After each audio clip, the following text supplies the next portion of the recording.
చంద్రబాబు నాయుడు గారు ప్రమాణం చేసినటువంటి ప్రమాణ పత్రాన్ని నేను గుర్తు చేస్తున్నా.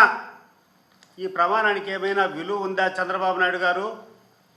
ఈ ప్రమాణం చేసినటువంటి ఈ పత్రం మీద నువ్వు ప్రమాణం చేసి ఈరోజు ఏం చేస్తున్నావని చెప్పి రాష్ట్రంలో ఉన్నటువంటి ప్రతి ఒక్క ప్రజలు అడుగుతున్నారు, ప్రతి ఒక్కరు అడుగుతున్నారు. ఇది నీకు ధర్మమా? గడిచిన 40 సంవత్సరాల నుంచి ఏదో ఒక పదవిలో ఉన్నావు. నీకు రాజ్యాంగంలో ఒక ముఖ్యమంత్రి అయిన తర్వాత ఏ రకంగా వ్యవహరించాలా ఆ కోడ్ కూడా నీకు సరిగ్గా తెలీదా అని చెప్పి నేను అడుగుతున్నాను. ఎంత దౌర్భాగ్యమయ్యా!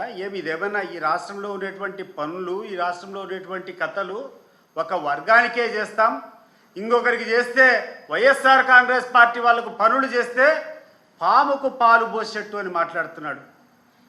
ఇంత ఘోరమైనటువంటి ముఖ్యమంత్రి ప్రపంచంలో ఎవరు కూడా చూసుండరు. నేను ఒకటే అడుగుతున్నాను చంద్రబాబు నాయుడు గారిని.